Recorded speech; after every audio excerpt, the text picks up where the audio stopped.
In just 1 year, Canada's population increased by an astonishing 1 million people.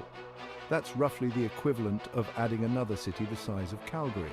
Or if you prefer maritime comparisons, a Halifax and a St. John's, with enough folks left over for a decent kitchen party. Now you might think Canada's a big place, surely they've got room, and you wouldn't be entirely wrong. But here's the rub. Only 219,942 new homes were completed during that same period. That's like handing out spoons to everyone in line for a buffet, only to reveal a single sad bowl of lukewarm pudding at the end. So the question becomes less about whether Canada has the physical space and more about how federal policies are exacerbating the housing crisis. Because right now, the math simply doesn't add up, and federal policies are failing to bridge the gap between population growth and housing availability. Let's talk numbers, shall we? Canada's current immigration targets are ambitious, to say the least. The goal is to welcome 465,000 new permanent residents in 2023, followed by 485,000 in 2024 and a whopping 500,000 in 2025. Now, on paper, this makes sense. Canada, like many developed nations, faces a shrinking workforce and an aging population.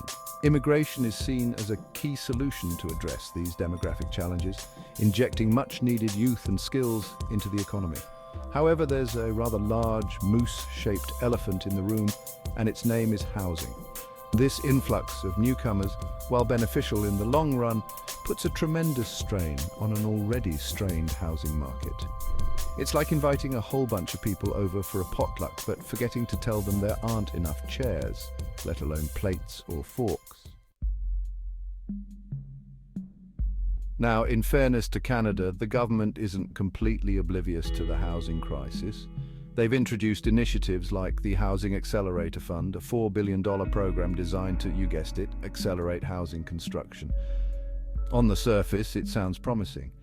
But let's be real, who doesn't love a good acceleration, right? However, when you delve deeper, you realize that $4 billion, while a significant sum, is spread incredibly thin across a country as vast as Canada. It's like trying to extinguish a raging forest fire with a water pistol.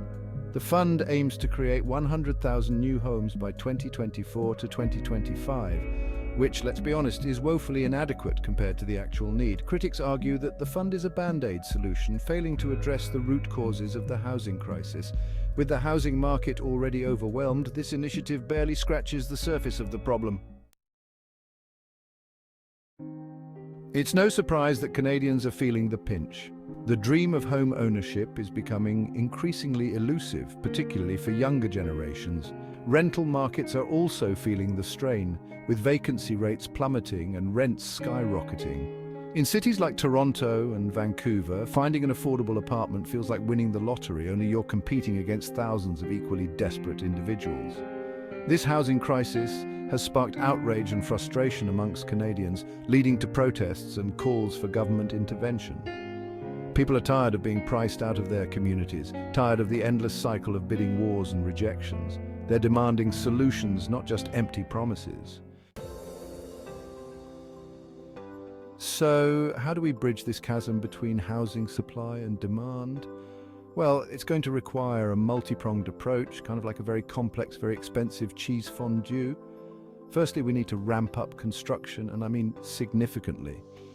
We're talking about cutting through bureaucratic red tape, streamlining approval processes, and incentivizing developers to prioritize affordable housing. Secondly, we need to address the issue of demand. While immigration is crucial for Canada's future, it's time to have an honest conversation about aligning immigration targets with the country's ability to provide essential services, including, you guessed it, housing.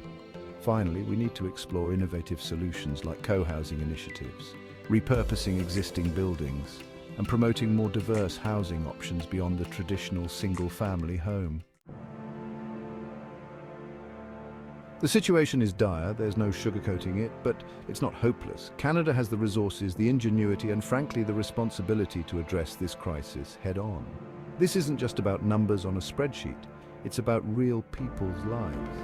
Families struggling to find a place to call home, young people delaying their dreams because they can't afford rent, and seniors facing an uncertain future.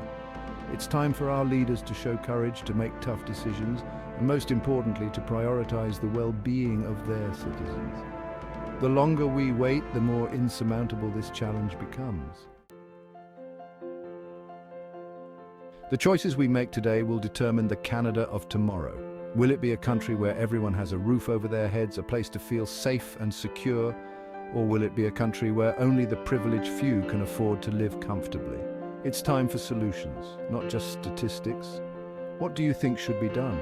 Comment below and let your voice be heard. Remember, real lives depend on these decisions.